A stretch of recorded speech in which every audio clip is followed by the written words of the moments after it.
ஒரு பேருந்துல ஒரே நெரிசல். ஒருத்தர் பக்கத்துல நின்றுகிட்டு இருந்தவர்கிட்ட ரொம்ப பணிவா விசாரிச்சார். ஏன் சார், நீங்க ஏதாவது பெரிய உத்தியோகத்துல இருக்கிறீங்களா அப்படின்னார். அப்படிலாம் ஒண்ணும் இல்லைங்கன்னார் அவரு. அப்படின்னா வேற ஏதாவது அரசியல்ல பெரிய பதவியில் இருக்கிறீங்களா அப்படின்னு கேட்டார். அதுவும் இல்லைங்கன்னார். சரி, பணமாவது அதிகமா வச்சிருக்கீங்களா அப்படின்னு கேட்டார். அப்படிலாம் ஒன்றும் கிடையாது சார்னார் அவரு. அப்புறம் எதுக்குடா என் காலை மிதிச்சுக்கிட்டு இருக்கிற, எடுறா காலை அப்படின்னாராம் இவர். அசோக மன்னர் வந்துகிட்டு இருக்கார். அவருடைய ஆலோசகர்கள் எல்லாம் பக்கத்துல வந்துகிட்டு இருக்கிறாங்க. அந்த சமயத்துல எதிரில் ஒரு புத்த பிக்ஷு வர்றார். அசோகர் பார்க்கிறார். ஓடி போய் அவர் காலில் விழுந்து வணங்குறார். அசோக மன்னரின் தலை அந்த புத்த துறவியின் பாதத்துல பட்டுக்கிட்டு இருக்கு. பக்கத்துல நின்றுகிட்டு இருந்த அமைச்சருக்கு இது ரொம்ப சங்கடமா போச்சு. ரொம்ப வருத்தப்பட்டார். நம்ம அசோக சக்கரவர்த்தி எப்பேற்பட்டவர், அவரோட தலை ஒரு சன்னியாசியின் பாதத்துல படுறதா அப்படின்னு நினைச்சு ரொம்ப கவலைப்பட்டார். அரண்மனைக்கு திரும்பினதும் அமைச்சர் மெதுவா ஆரம்பிச்சார். அரசே, எனக்கு ரொம்ப வருத்தமா இருக்குது அப்படின்னார். எதுக்குன்னார் மன்னர். அசோக சக்கரவர்த்தியின் தலை, அதாவது அந்த சிரம், ரொம்ப மதிப்புமிக்க ஒன்று. அது ஒரு சன்னியாசியின் காலில் படலாமா அப்படின்னார். அசோகர் பதில் சொல்லல, சிரிச்சார், போயிட்டார். அதுக்கப்புறம் ஒரு சரியான சந்தர்ப்பத்துக்காக காத்துக்கிட்டு இருந்தார். ஒரு நாள் அமைச்சரை கூப்பிட்டார். எனக்கு 3 தலைகள் வேணும் அப்படின்னார். சொல்லுங்க, கொண்டுகிட்டு வரேன் அப்படின்னார் அமைச்சர். அசோகர் சொன்னார், முதல்ல எனக்கு தேவையானது ஒரு ஆட்டின் தலை, 2வது ஒரு புலியின் தலை, 3வது ஒரு மனிதனின் தலை. இதுதான் அசோகர் கேட்டது. எங்க இருந்தாலும் கொண்டு வாங்கன்னார். அமைச்சர் புறப்பட்டார். ஆட்டுத்தலை, புலித்தலை கிடைச்சிட்டுது. அப்புறமா ஒரு சுடுகாட்டுக்கு போய் ஒரு மனித தலையும் சேகரம் பண்ணிட்டு ராஜா கிட்ட வந்துட்டார். அரசே, உங்கள் ஆணைப்படி 3 தலைகளையும் கொண்டு வந்திருக்கிறேன்னார். அசோகர் பார்த்தார். ரொம்ப நல்லது, இப்ப இது 3ஐயும் எடுத்துக்கிட்டு போய் சந்தையில வித்துட்டு வாங்க அப்படின்னார். அமைச்சர் அதுகளை எடுத்துக்கிட்டு சந்தைக்கு போனார். முதல்ல ஆட்டுத்தலை நல்ல விலைக்கு வித்து போச்சு. நல்ல விலை கொடுத்து வாங்கிட்டு போட்டாங்க. அடுத்தபடியா புலி தலைய ஒருத்தர் வாங்கிட்டார். அதை பாடம் பண்ணி வீட்டில் மாட்டி வைக்கலாமே அப்படின்னு நினைச்சு அதையும் வாங்கிட்டு போட்டார். மனித தலையை மட்டும் வாங்கறதுக்கு யாரும் முன் வரல. எல்லாரும் அதை பார்த்துட்டு விலகி போக ஆரம்பிச்சாங்க. அமைச்சர் திரும்பி வந்தார். அரசே, இந்த தலையை மட்டும் யாரும் வாங்க மாட்டேங்கிறாங்க அப்படின்னார். சரி, பரவாயில்ல, இதை இலவசமாவே எனாமாவே யாருக்கிட்டையாவது கொடுத்துட்டு வந்துருங்க அப்படின்னார். அமைச்சர் மறுபடியும் சந்தைக்கு போனார். இதை இலவசமா தரேன், இதை வாங்கிக்கோங்க அப்படின்னார். அப்பவும் அதை யாரும் வாங்கிக்கிறதுக்கு தயாரா இல்லை. மறுபடியும் திரும்பி மன்னர்கிட்ட விவரத்தை சொன்னார். இப்போ மன்னர் சொல்றார், அமைச்சரே, உயிர் இருக்கிற வரைக்கும் தான் இந்த தலைக்கு மதிப்பு. ஜீவன் போனதுக்கு அப்புறம் அதோட மதிப்பும் போயிடுது. அதனால மதிப்பு இருக்கும் பொழுதே பெரியவர்கள் பாதம் பணிந்து அந்த புனிதத்தை பெற்றுக்கொள்ளணும் அப்படின்னார். பணிவுங்கிறது வேற, அடிமைத்தனம்ங்கிறது வேற. பெரியவர்களை பணிவது நமக்கு பெருமை தரக்கூடிய விஷயம். இதை மனசுல வச்சுக்கிட்டு எப்போ காலில் விழணும், எப்போ காலில் விழக்கூடாது அப்படிங்கறத முடிவு பண்ணிக்கணும். ஒரு சாதாரண ஆள் நடந்து வந்துகிட்டு இருந்தார். எதிரில் ஒரு பெரிய மனுஷன் ஓடி போய் அவர் காலில் விழுந்து தன்னுடைய தலையை அவர் பாதத்தில் கொண்டு போய் வச்சார்.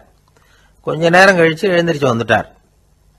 வந்த பிறகு இவரை கேட்டேன், ஏன் திடீர்னு ஓடி போய் அந்த ஆளு காலில் விழுந்தீங்க அப்படின்னு. அவர் போட்டிருக்கிறது என்னோட காணாம போன செருப்பான்னு கண்டுபிடிக்கிறதுக்காக அப்படி விழுந்தேன் அப்படின்னார். கடற்கரை ஓரமா ஒரு பெரியவர் கையால மணலை கீறிக்கிட்டே உட்கார்ந்துருக்கிறார். என்னத்தையும் தேடிட்டு இருக்கிறது மாதிரி தெரிஞ்சது. மெதுவா கிட்டத்துல போய் என்னத்தை தேடிட்டு இருக்கிறீங்க அப்படின்னு கேட்டோம். அவரு சாவகாசமா நிமிந்து பார்த்து நிம்மதியை தேடிட்டு இருக்கிறேன்னார். நாங்க ஒரு மாதிரி ஆயிட்டோம்.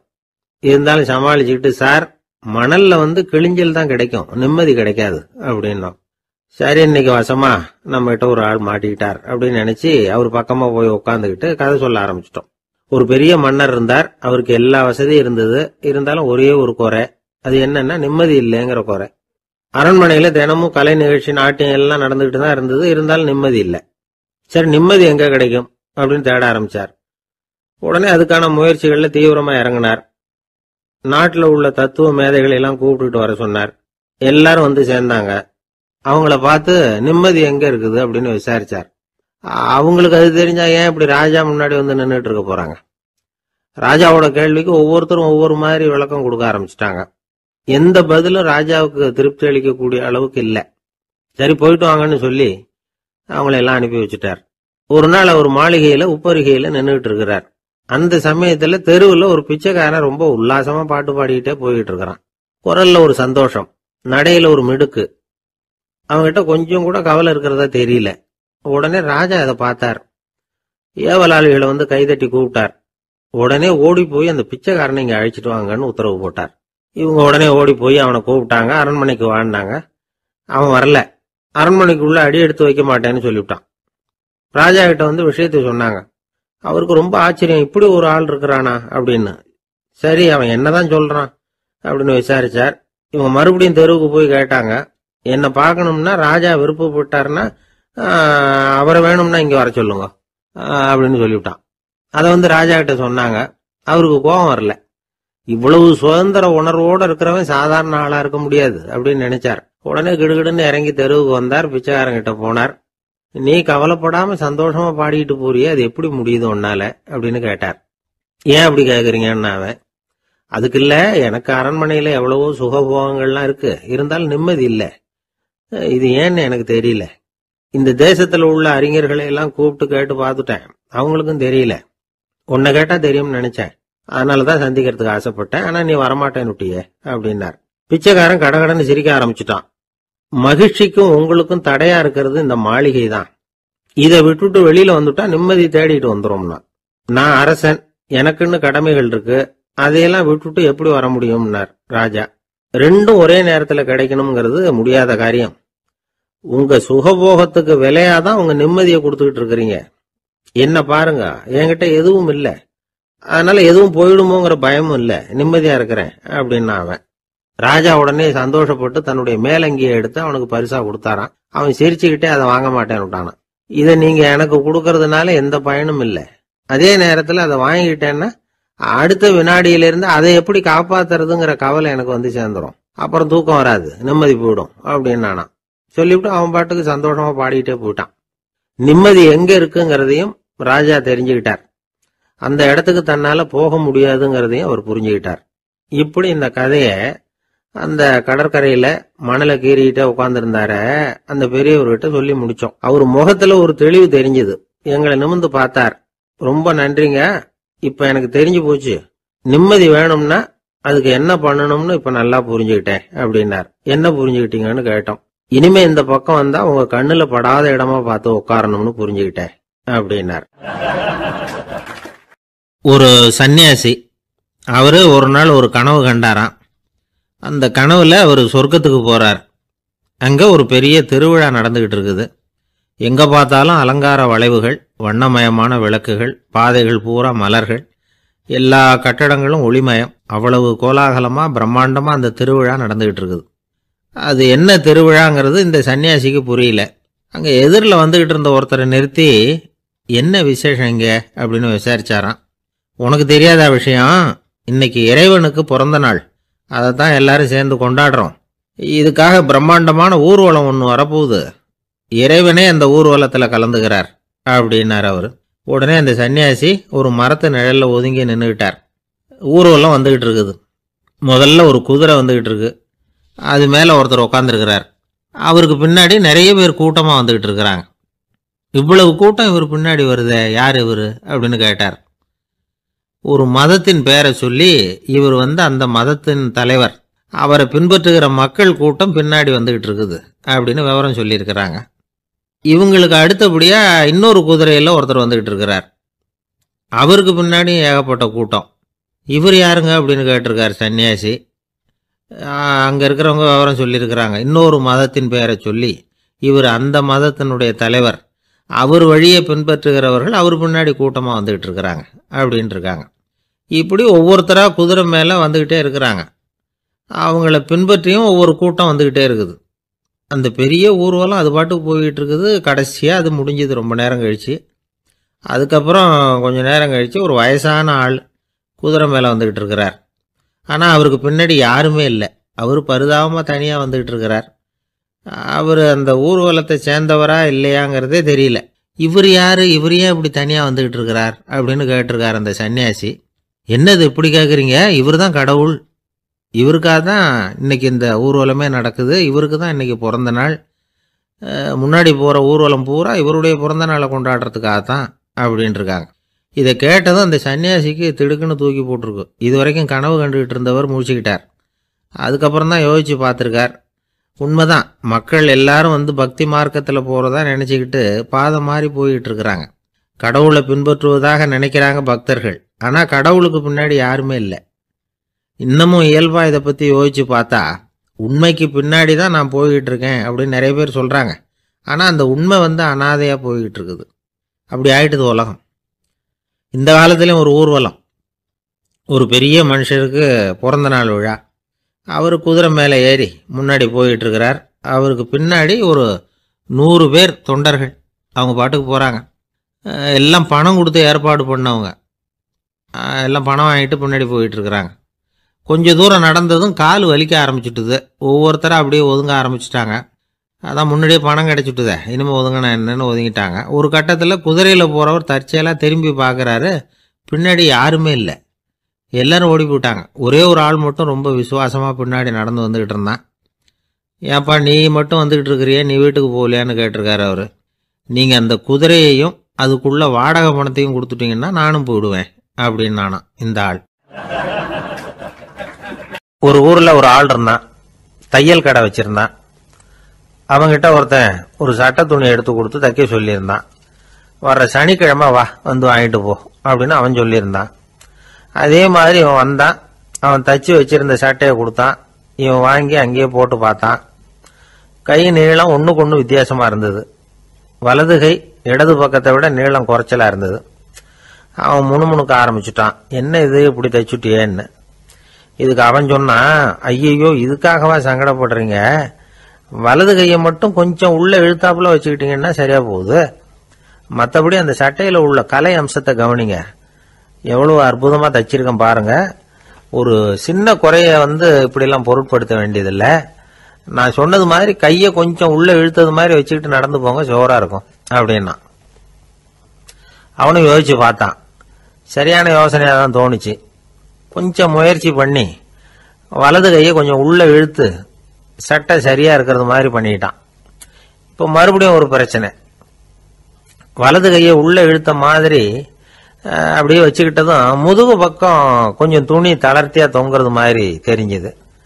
என்ன இது முதுகு பக்கம் துணி குவிஞ்சுட்டுதே தொங்குதே அப்படின்னா மறுபடியும், அடடா இதுக்காகவா கவலைப்படுறீங்க, உடம்ப அதுக்கு தகுந்த மாதிரி கொஞ்சம் வளைச்சிக்கிட்டா சரியா போடுது, இதுக்காக அந்த அழகான தையலை பிரித்து அதில் உள்ள கலை அம்சத்தை கெடுக்கிறதுக்கு என் மனசு இடம் தரல, எவ்வளவுக்கு தளர்த்தியா இருக்கோ அவ்வளவுக்கு கொஞ்சம் உடம்ப வளைச்சி அப்படி குனிஞ்சது மாதிரி போங்க போதும் அப்படின்னா.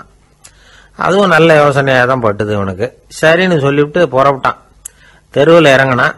கையை கொஞ்சம் உள்ள இழுத்தான், உடம்ப கொஞ்சம் முன்னால வளைச்சான், சட்டைக்கு தகுந்த மாதிரி உடம்ப பண்ணிக்கிட்டான், மெதுவா நடந்து போறான். இப்போ எதிரில் இன்னொருத்தன் வரான். இவனை பார்க்கறான். இவன் போட்டிருக்கிற சட்டையை பார்க்கறான். ஆஹா அற்புதம்ங்கிறான்.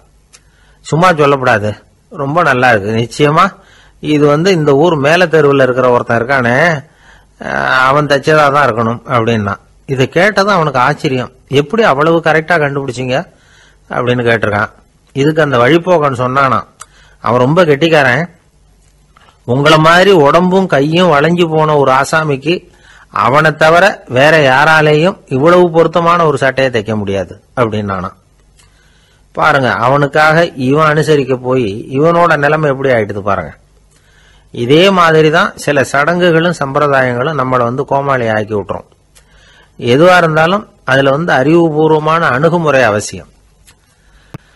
ஒரு நர்ஸ் அவசரமா ஓடி வந்து டாக்டர் கிட்ட சொல்லிச்சான், டாக்டர் ஒரு தப்பு நடந்து போச்சு, 10ஆம் நம்பர் பெட்ல இருக்கிற பேஷண்ட்டுக்கு காலில் ஆபரேஷன் பண்றதுக்கு பதிலாக கையில் ஆபரேஷன் பண்ணி விட்டீங்க, கை ஆபரேஷன் பண்ணிக்க வேண்டிய ஆள் 7ஆம் நம்பர் பெட்ல இருக்கார் அப்படின்னு தான். அதுக்கு இவர் பதட்டப்படாம சொன்னாராம், பரவாயில்ல இவரை தூக்கி 7ஆம் நம்பர் பெட்ல போட்டுரு அப்படின்னாராம். ஒரு ஊர்ல ஒருத்தர் இருந்தார், ரொம்ப நல்லவர், யாருக்காவது ஏதாவது கொடுத்துக்கிட்டே இருப்பார், கொடையாளி. தினமும் யாராவது ஒருத்தருக்கு ஏதாவது கொடுக்கலன்னா அவருக்கு தூக்கம் வராது, அப்படி ஒரு பழக்கம். அது மட்டும் இல்ல, அவர் கொடுக்கறது அடுத்தவங்களுக்கு தெரியாது, அவ்வளவு ரகசியமா அதை கொடுப்பார். வலது கை கொடுக்கறது இடது கைக்கு தெரியக்கூடாதுன்னு சொல்லுவாங்கல்ல, அது மாதிரி அவர். ஒரு நாள் ராத்திரி அவர் ஏற்கனவே தயாரா கட்டி வச்சிருந்த பணம் முடிச்ச கையில எடுத்துக்கிட்டு வீட்டை விட்டு வெளியில வந்தார். தெருவில் இறங்கி நடந்தார். இன்னைக்கு யாருக்கு தர்மம் செய்யறது அப்படின்னு யோசனை பண்ணிட்டு இருட்டில் நடந்து வந்துகிட்டு இருக்கிறார். யாரோ ஒருத்தர் எதிரில் வர்றது மாதிரி தெரிஞ்சுது. உடனே அவர் கிட்ட போனார். தன்கிட்ட இருந்த பணம் முடிச்சு அவசரமா அவர் கையில திணிச்சுட்டு திரும்பி வந்துட்டார். அப்பாடா, ஒரு வழியா யாருக்கும் தெரியாம இன்னைக்கு தர்மம் பண்ணியாச்சு அப்படிங்கிற மகிழ்ச்சி, மன நிறைவு அவர் முகத்துல. நிம்மதியா தூங்கினார். அப்புறம் எழுந்திருச்சார். மறுநாள் காலையில ஊரு பூரா ஒரே பேச்சு. என்ன பேச்சுன்னா, நேத்து ராத்திரி ஒரு திருடன் கையில யாரோ பணத்தை கொடுத்துட்டு போயிருக்கிறாங்க அப்படின்னு எல்லாரும் பேசிட்டு இருக்கிறாங்க. இதை கேள்விப்பட்டதும் அந்த பெரியவருக்கு ரொம்ப வருத்தமா போச்சு. அடடா, போயும் ஒரு திருடனுக்கா உதவி பண்ணிருக்கிறோம், பிரயோஜனம் இல்லாம போட்டுதே அப்படின்னு நினைச்சார். சரி, இன்னைக்கும் யாருக்காவது உதவி பண்ணணும் அப்படின்னு முடிவு பண்ணினார். ராத்திரி நேரம் வந்தது. இவர் வழக்கம் போல தெருவில் இறங்கி நடந்தார். கையில பணம் முடிச்சு. எதிரில் ஒரு பெண் உருவம் மங்களா தெரிஞ்சது. இவர் உடனே அந்த பெண் கிட்ட பணத்தை கொடுத்துட்டு திருப்தியா திரும்பி வந்துட்டார். மறுநாள் காலையில ஊர் பூரா என்ன பேசிக்கிட்டாங்க தெரியுமா?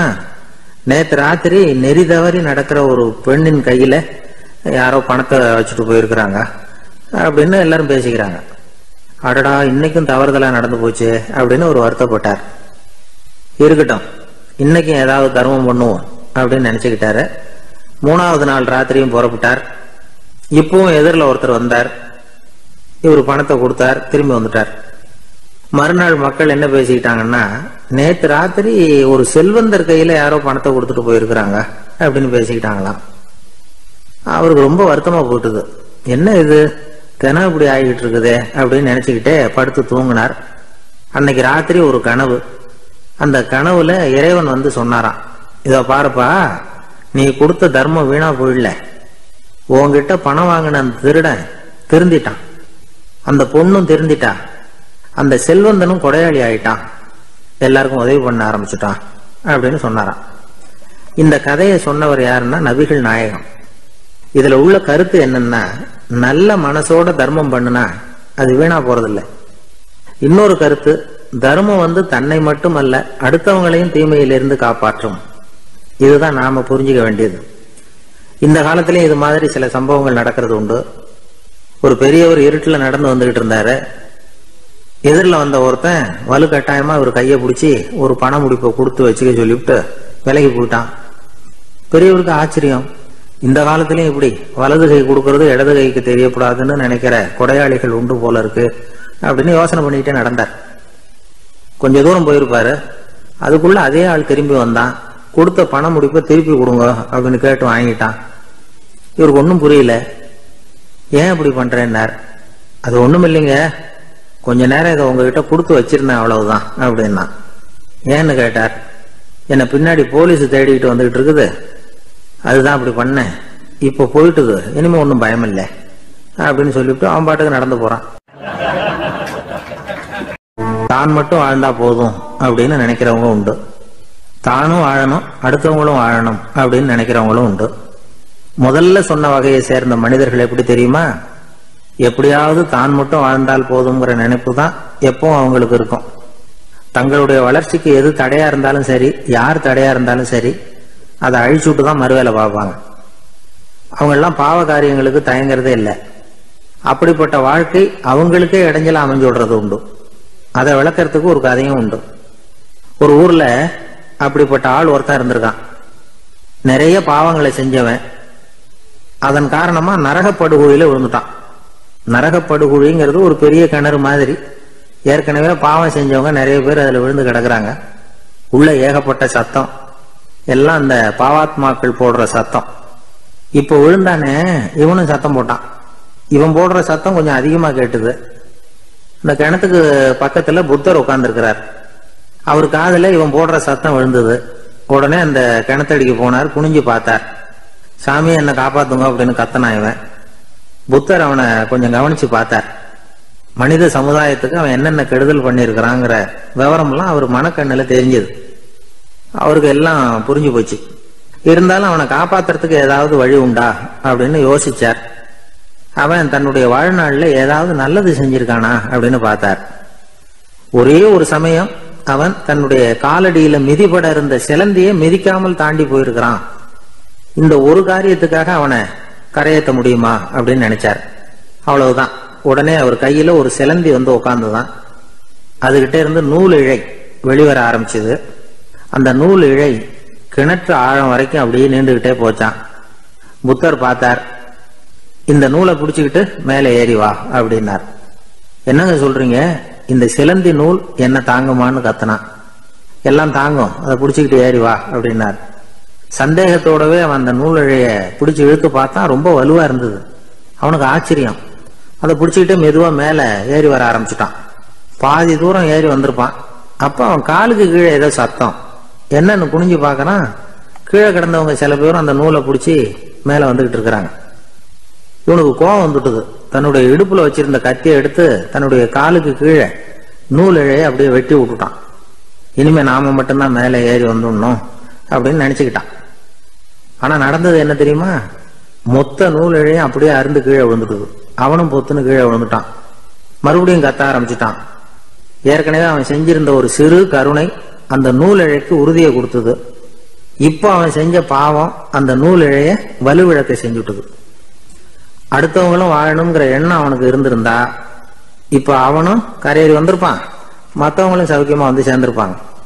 அதனால நாமும் வாழணும், அடுத்தவங்களும் வாழணும் அப்படின்னு நினைக்கிறவன் வாழ்க்கையில சீக்கிரம் முன்னுக்கு வந்துருவான். ஒருத்தன் ஒரு டாக்டர் கிட்ட போனான், மருந்து வாங்கினான். வாங்கி கொண்டாந்து பேசாம வச்சுட்டான், சாப்பிடல. அப்புறம் எதுக்காகப்பா போய் அவர்கிட்ட மருந்து வாங்கினேன் அப்படின்னு கேட்டாங்க. டாக்டர் வாழணும் இல்லையா, அதனாலதான் அப்படின்னா. அவர் கொடுத்த மருந்து நீ ஏன் சாப்பிடல அப்புறம் அப்படின்னு கேட்டாங்க. நான் வாழணும் இல்லையா, அதுக்காக தான் அப்படின்னா. அவர் ஒரு பெரிய குடும்பத்துல பிறந்தவர். இருக்கிற சொத்துக்கள் எல்லாத்தையும் வாரி வழங்கி விட்டு காட்டுக்கு புறப்பட்டார் தவம் செய்யறதுக்காக. இருந்தது பூராவும் கொடுத்துட்டார். இனிமே எதுவுமே இல்லை கொடுக்கறதுக்கு. அப்போ கடைசியா ஒருத்தன் வந்து கையை நீட்டினானா, ஐயா ஏதாவது கொடுங்கன்னு இருக்கான். அவர் பார்த்தார். கட்டி இருக்கிற வேட்டியை தவிர வேற எதுவுமே இல்லை. 8 முழம் பட்டு வேட்டி, ஜரிகை கரையோட இருக்குது. கடைசியா அதை தான் எடுத்துக்கிட்டு அவர் புறப்பட்டு இருக்கார். அவர் பார்த்தார். எதிரில் அவன் பரிதாபமா நின்றுட்டு இருக்கிறான். அந்த 8 முழ வேட்டியை 2ஆ கிழிச்சார். 4 முழத்தை அவங்ககிட்ட கொடுத்தாரு. மீதி 4 முழத்தை தன்னுடைய இடுப்புல கட்டிட்டு அவர் காட்டுக்கு போயிட்டார். இவன் என்ன பண்ணான் தெரியுமா? கையில கிடைச்ச 4 முழத்தை எடுத்துக்கிட்டு கடை வீதிக்கு போனான். பழைய பட்டு வேட்டி ஜருகை இதெல்லாம் விலைக்கு வாங்குற வணிகர் ஒருத்தர் இருக்கார். அவர்கிட்ட போனான். இதை விலைக்கு எடுத்துக்கிறீங்களா அப்படின்னு கேட்டிருக்கான். அவர் வாங்கி பார்த்திருக்கார். ஆஹா, இது ரொம்ப அருமையான வேட்டி, விலை உயர்ந்த ஜருகை, இது ஏது உனக்கு அப்படின்னு கேட்டாரான். அவன் நடந்தது சொல்லியிருக்கான். அப்படின்னா ஒண்ணு செய்ய, இந்த வேட்டியோட இன்னொரு பாதியையும் மெதுவா வாங்கிட்டு வந்துரு, உனக்கு நிறைய பணம் தர்றேன் அப்படின்னாரான் அந்த வணிகர். இவன் கொஞ்சம் யோசனை பண்ணி பார்த்தான். கொஞ்சம் இருங்க, வந்து விடுறேன் அப்படின்னு சொல்லிவிட்டு நேரா காட்டுக்கு போனான். அவர் எங்க இருக்காருன்னு தேடி கண்டுபிடிச்சான். அவர் ஒரு இடத்துல தவக்கோலத்துல இருக்கிறார். கட்டியிருந்த இடைவேட்டியும் அவர் அறியாமல் நழுவி கீழே விழுந்து கிடக்குது. இவனுக்கு ரொம்ப வசதியா போச்சு. அவரை கேட்க வேண்டிய அவசியமே இல்லை. மெதுவா சத்தம் போடாம அடி மேல அடி வச்சு நெருங்கினான். அவர் கண்ணை மூடிக்கிட்டு அவர் பாட்டு நின்றுட்டு இருக்கிறார். இவன் மெதுவா போய் கீழே கிடந்த அந்த துணியை எடுத்துக்கிட்டு சத்தம் போடாம திரும்பி நடந்தான். ஒரு 2-3 அடி எடுத்து வச்சிருப்பான். அப்படி ஓட ஆரம்பிக்கிற சமயத்துல அவன் காலில் கீழே கிடந்த முள்ளு ஒண்ணு நறுக்குன்னு தச்சு விட்டுது. வலி தாங்க முடியாம அம்மான்னு கத்திருக்கான். இந்த சத்தத்தினால கண்ணை மூடி நின்றுகிட்டு இருந்த அவரோட தவம் கலைஞ்சது. மெல்ல கண்ணை திறந்து பார்க்கிறார். தன் இடையில இருந்த வேட்டி அவன் கையில இருக்கு. இப்ப அவர் நினைக்கிறார். என்ன நினைக்கிறாருன்னா, இந்த வேட்டி மீது நான் வைத்த ஆசை அல்லவா அவனை திருடனாக ஆக்கி விட்டது அப்படின்னு நினைச்சாராம். இந்த வேட்டி மேல நாம வச்ச ஆசை அவனை திருடும்படி ஆக்கிவிட்டதே அப்படின்னு நினைச்சாராம். இது எப்பேற்பட்ட மனநிலை அப்படிங்கறத கொஞ்சம் யோசனை பண்ணி பாருங்க. தான் ஒரு பொருள் மேல வச்ச பற்று இன்னொரு மனிதன் திருடனாக ஆகிறதுக்கு காரணம் ஆயிட்டுதேன்னு நினைக்கிறார். அப்படி நினைச்ச அந்த பெரியவர் யார் தெரியுமா? அவருதான் மகாவீரர். இழந்துட்டேங்கிறிய, நீ என்னத்தை கொண்டுகிட்டு வந்த எங்க இழந்துடுறதுக்கு? நீ என்னத்தை உண்டாக்குன இது அழிஞ்சுட்டுதுன்னு சொல்றதுக்கு? இதுதான் அவருடைய சிந்தனை. இன்றைக்கு நம்ம சிந்தனையெல்லாம் வேற மாதிரி இருக்குது. ஒருத்தன் நடுத்தருவில் உட்காந்து அழுதுகிட்டு இருந்தான். அந்த வழியா வந்தவர் ஒருத்தர், ஏன்பா அழறேன்னு கேட்டாராம். 5 ரூபா சார், இந்த இடத்துல விழுந்துட்டுது, ரொம்ப நேரமா தேடுறேன், கிடைக்காது போல இருக்கு அப்படின்னு சொல்லிவிட்டு அழறான். எப்போ தொலைஞ்சதுன்னு கேட்டாராம் அவரு. அது எனக்கு தெரியாது சார், பணத்தை தொலைச்சவன் தேடி பார்த்துட்டு போயிட்டான், நான் அவனுக்கு பின்னாடி தேட வந்தவன் அப்படின்னு நானா இவன். ஒரு ஊர்ல ஒரு ஆள் இருந்தான். அவன் ஒரு நாள் கோயிலுக்கு போனான். கடவுள்கிட்ட வேண்டிக்கிட்டான், எனக்கு ஒரு 1 லட்சம் ரூபா நீ கொடுத்தா நான் உன் சன்னதியில ஒரு தேங்காய் உடைக்கிறேன் அப்படின்னு வேண்டிக்கிட்டான். கடவுள் பார்த்தார். உடனே அவன் கண் முன்னாடி தோன்றினார். இந்தா நீ கேட்ட 1 லட்சம் ரூபாய் அப்படின்னு சொல்லி அவன் கையில பணத்தை கொடுத்துட்டு மறைஞ்சிட்டார். இவனால நம்பவே முடியல. இவ்வளவு சுலபமா கிடைக்கும்னு தெரிஞ்சிருந்தா அனாவசியமா ஒரு தேங்காய் உடைக்கிறேன்னு வேண்டி இருக்க வேண்டியது இல்லையே அப்படின்னு நினைச்சான். இருந்தாலும் வேண்டுதலை நிறைவேற்ற வேண்டியது கடமை. அதுக்காக என்ன பண்ணா, பக்கத்துல ஒரு கடைக்கு போனான். ஒரு தேங்காயை கையில் எடுத்தான். இது என்ன விலைன்னு கேட்டான். 5 ரூபான்னார் கடையில இருந்தவர். அதிகமா இருக்குதே விலைன்னா. அப்படின்னா ஒண்ணு செய்யுங்க, அடுத்த ஊருக்கு போங்க, அங்க தென்னந்தோப்பு அதிகம், அதனால அங்க இதை விட குறைஞ்ச விலைக்கு கிடைக்கும் அப்படின்னார். சரின்னு அடுத்த ஊருக்கு கிளம்புனான். அங்க போய் விசாரிச்சான். ஒரு தேங்காய் 3 ரூபாய் விலைன்னாங்க. இதுவும் அதிகமா தெரியுதேன்னா. அப்படின்னா ஒண்ணு செய்ய, அதோ அந்த ஆத்து ஓரமா ஒரு தென்னை மரம் இருக்கு பார், அதுல நீயே ஏறி பறிச்சுக்கோ, ஒரு தேங்காய்க்கு 1 ரூபா கொடுத்தா போதும் அப்படின்னார் அந்த தோப்புக்கு சொந்தக்காரரு. இவனுக்கு மரம் ஏற தெரியாது, இருந்தாலும் ஆசை யார விட்டுது, விலை சல்லிசா இருக்குதே. ஆத்து ஓரம் போனா தட்டு தடுமாறி அந்த மரத்துல ஏறினா அந்த தென்னை மரம் வளைஞ்சி ஆத்து பக்கம் போய் அப்புறம் நிமிர்ந்து இருந்தது. அதாவது மரத்தின் உச்சி சரியா ஆத்துக்கு நடுவில் இருந்தது. ஆத்துல வெள்ளம் கரபுரண்டு ஓடிட்டு இருக்கு. இவன் கடவுள் கொடுத்த 1 லட்சம் ரூபாயை மடியில வச்சு இறுக்கி கட்டிக்கிட்டான். உச்சிக்கு போய் காய் பறிக்கிற சமயத்துல காத்து மழையும் பலமா கலந்து அடிக்க ஆரம்பிச்சுட்டுது. கால் வழிக்கு விட்டுட்டுது. இவன் சடார்னு ஒரு தென்னை மட்டையை பிடிச்சிக்கிட்டு தொங்க ஆரம்பிச்சிட்டான். கீழே பயங்கரமான வெள்ளம், மடியில 1 லட்சம் ரூபா பணம், என்ன செய்யறதுன்னு தவிக்கிறான். இந்த சமயம் கரையில ஒரு யானை பாகன் யானையை குளிப்பாட்டிக்கிட்டு இருக்கிறான். அது அவன் கண்ணில் பட்டுது. ஐயா ஒரு உதவின்னு கத்துனான். அவன் என்ன செய்யணும்னு கேட்டான். உன் யானையை மெதுவா இங்க அழைச்சிட்டு வா, எனக்கு நேரா கீழே நிறுத்து, என் காலை பிடிச்சி மெதுவா கீழே இறக்கி விட்டுரு, என் மடியில இருக்கிற பணத்துல உனக்கு 10,000 ரூபா தரேன் அப்படின்னா. அவன் பார்த்தான். காலை கையை பிடிச்சா கூட எவனும் இந்த காலத்துல 10 ரூபாய்க்கு மேல தரமாட்டேங்கிறான், இவன் காலை பிடிச்சா 10,000 தர்றேங்கிறான் அப்படின்னு யோசனை பண்ணா. உடனே யானையை கொண்டுட்டு போனான். அவனுக்கு நேரா கீழே நிறுத்தினான். அவன் காலை பிடிச்சான். அவ்வளவுதான். அந்த நேரம் பார்த்து யானை மெதுவா நடந்து அப்பால போட்டுது. இப்ப யானை பாகன் அவன் காலை கெட்டியா பிடிச்சிட்டு தூங்குறான். பரிதாபமா மேல பாக்குறான். அவன் மட்டையை பிடிச்சிட்டு தூங்குறான். இப்ப யானை பாகன் சொல்றான், தம்பி மட்டையை விட்டுறாத, கெட்டியா பிடிச்சுக்கோ, நான் உனக்கு 10,000 ரூபா தரேன், இதோ மடியில் தான் வச்சிருக்கேன்னா. மேல தொங்குறவனுக்கு இந்த நிலைமையிலேயும் ஒரு சந்தோஷம், மேற்கொண்டு ஒரு 10,000 ரூபா நமக்கு கிடைக்கும் போல இருக்கே அப்படின்னு. இந்த சமயத்துல ஒருத்தன் ஒட்டகத்தை ஓட்டிட்டு வந்தான் அந்த பக்கமா குளிப்பாட்டுறதுக்கு. யானை பாகம் பார்த்துட்டான். ஐயா ஒட்டகக்காரர, அதை இங்க கொண்டுட்டு வா, எங்க காலை பிடிச்சி பத்திரமா இறக்கி விடு, நாங்க பணம் கொடுக்குறோம்னா. அவனும் பணத்துக்கு ஆசைப்பட்டு வந்தான். அவன் காலை பிடிக்கிற சமயம் ஒட்டகமும் நழுவி போட்டுது. இப்ப 3 பேருமே வரிசையா தொங்குறாங்க.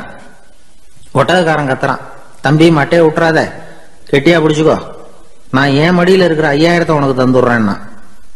மேல தொங்குறவனுக்கு இன்னமும் சந்தோஷம், இவனும் பணம் தர்றேங்கிறான், அப்படின்னா இன்னைக்கு நமக்கு மொத்த பண வரவு எவ்வளவு அப்படின்னு ஒவ்வொன்னா கூட்டி பார்க்க ஆரம்பிச்சான். மனக்கணக்கு சரியா வரல. அதனால அப்படியே விரல விட்டு எண்ண ஆரம்பிச்சான். அவ்வளவுதான், மட்டையை விட்டுட்டு கை நழுவி வந்துட்டுது. 3 பேரும் பொத்துன்னு ஆத்துல விழுந்தாங்க. படாத பாடுபட்டு தட்டு தடுமாறி கரைக்கு வந்து சேர்ந்தாங்க. 3 பேர் மடியில் இருந்த பணமும் ஆத்தோட போட்டுது.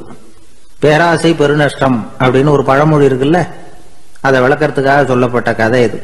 நம்மள மாதிரி ஒரு ஆசாமி அவன் நம்மள மாதிரியே கற்பனை பண்ணான். அதாவது நாம தான் இந்த உலகத்துல ரொம்பவும் கஷ்டப்படுறோம், மற்றவங்க எல்லாம் சந்தோஷமா இருக்கிறாங்க அப்படின்னு அவன் நினைச்சுக்கிட்டான்.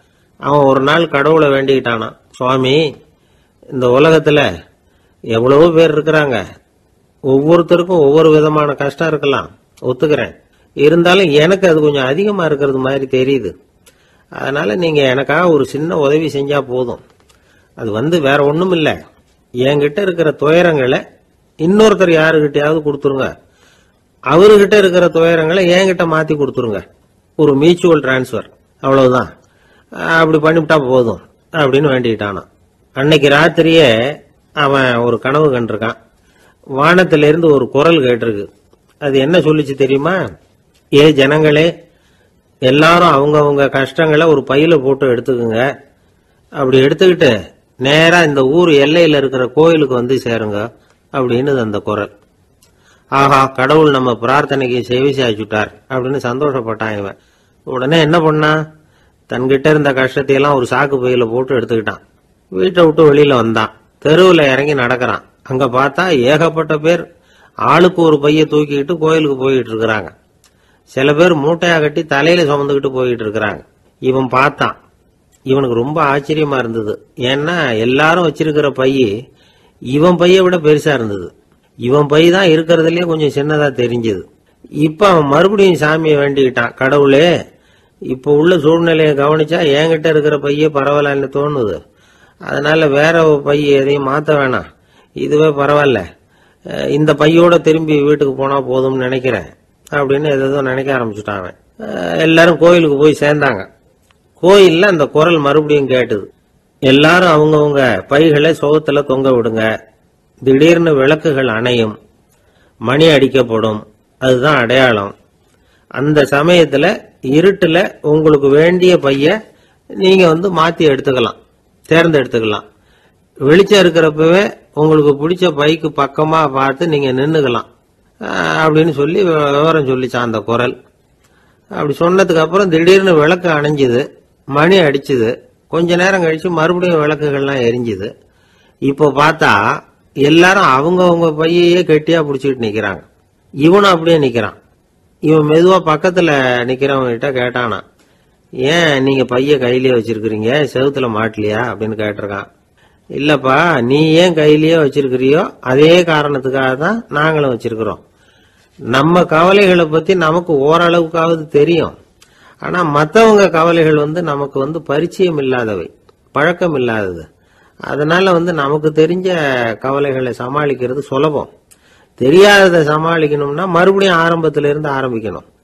அதனால பழைய நண்பர்களோட வாழறது தான் மேல் அப்படின்னு நானான். அதுக்கப்புறம் அவன் தன்னோட பைய போதும்னு வீட்டுக்கு திரும்பி வந்துட்டானான். இது ஒரு பெரியவர் சொல்லி இருக்கிற கதை. அதனால நம்ம கிட்ட இருக்கிற கஷ்டங்கள் தான் பெருசு, அதை இன்னொருத்தங்கிட்ட கொடுத்துட்டு மாத்திக்கலாம் அப்படின்னு நினைக்கிறது தப்பு. இதே மாதிரி இன்னொரு சம்பவம். ஒரு ஊர்ல ஒரு நாள் ராத்திரி ஆகாயத்திலிருந்து கடவுள் குரல் கேக்குது. இந்த ஊர்ல இருக்கிற ஜனங்கள்லாம் கொஞ்சம் கவனிங்க, உங்களுக்கு ஒரு செய்தி. அதாவது இங்க இருக்கிற ஜனங்கள்லயே கொஞ்சம் கூட கவலையே இல்லாத ஆள் யாருன்னு எனக்கு தெரியணும். அதனால எல்லாரும் அவங்க கவலைகளை ஒரு பையில போட்டு எடுத்துக்கிட்டு கோயிலுக்கு வாங்க அப்படின்னாரு கடவுள். உடனே வரிசையா எல்லாரும் வர ஆரம்பிச்சாங்க. எல்லார் கையிலயும் பை இருந்தது, சின்னதும் பெருசுமா. கவலையே இல்லாத ஆள் யாருன்னு தேடினார் கடவுள். ஒரே ஒரு ஆள் மட்டும் கையில எதுவும் இல்லாம வெறும் கையை வீசிக்கிட்டு ரொம்ப ஜாலியா நடந்து வந்துகிட்டு இருந்தான். கடவுள் அவங்க கிட்ட போனார். ஏன்பா, உனக்கு கவலையே இல்லையா அப்படின்னு கேட்டார். எனக்கும் சில கவலைகள்லாம் உண்டு அப்படின்னு அவன். எங்க அதெல்லாம்னு கேட்டிருக்காரு கடவுள். பின்னாடி லாரியில வந்துகிட்டு இருக்கு அப்படின்னு அவன். காட்டுல ஒரு நரி இருந்தது. ஒரு நாள் காலை நேரம் அது தன்னுடைய இருப்பிடத்திலிருந்து வெளியில வந்தது. கொஞ்ச தூரம் நடந்து வந்தது. அப்பதான் அது தன்னோட நிழலை கவனிச்சு பார்த்தது. பார்த்தா அது ரொம்ப நீளமா பெருசா இருக்குது. காலை நேரத்துல நிழல் அப்படித்தானே இருக்கும். ஆனா அந்த நரிக்கு அந்த விஷயம் தெரியல. தன்னுடைய நீண்ட பெரிய நிழலை பார்த்து ஆச்சரியப்பட்டது.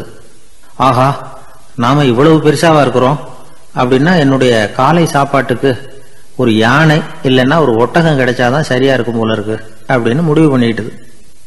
உடனே ஒரு யானை அல்லது ஒட்டகத்தை தேடி அலைஞ்சது, எங்க கிடைக்கும்னு. கிடைக்கவே இல்லை.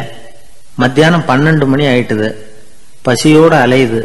இப்ப தன்னோட நிழலை பார்த்தது. அது மத்தியான நிழல் எப்படி இருக்கும், அது ரொம்பவும் குறுகி போய் தெரிஞ்சது. உடனே அந்த நரி என்ன நினைச்சுக்கிட்டு தான் தெரியுமா, காலை ஆகாரம் சாப்பிடாததுனால நம்ம உடம்பு இப்படி அழிச்சு போட்டுதே அப்படின்னு நினைச்சுக்கிட்டு தான். கொஞ்ச நேரம் கழிச்சு மறுபடியும் தன்னுடைய நிழலை பார்க்குது. அது இன்னமும் குறுகி போய் காலடியிலேயே வந்துட்டுது. அதுக்கு பயமா போயிடுது. ஐயோ, இன்னும் கொஞ்ச நேரத்துல நாம இறந்துருவோம் போல இருக்க, இப்ப என்ன செய்யறது? இந்த சமயத்துல ஒரு எறும்பு கிடைச்சா கூட போதும், அதை நம்ம காலை ஆகாரமா நினைச்சு சாப்பிட்டுள்ளாமே அப்படின்னு நினைச்சுதான். நம்முடைய நிழல் கூட நம்மள மாதிரியே தான் அடிக்கடி மாறிக்கிட்டே தான் இருக்குது. அது எப்பவும் ஒரே மாதிரி இருக்கிறது இல்ல. மனிதனுக்கு ஏற்படுகிற தன்முனைப்பு இருக்கு பாருங்க, ஈகோ, அது கூட ஒரு நிழல் மாதிரி தானா. அப்படி நினைக்க ஆரம்பிச்சுட்டா அதனால ஏதும் பிரச்சனை வராதான். தன்முனைப்பை நிழல் போலவே ஏற்றுக்கொள்ளுங்கள் அப்படிங்கிறது பெரியவங்க கருத்து. ஒரு காரியத்தை வெற்றிகரமா நல்ல விதமா செஞ்சு முடிக்கிறோம்னு வச்சுக்கோங்க, அந்த சமயத்துல ஒரு வித நுட்பமான தற்பெருமை நமக்குள்ள உண்டாகுது.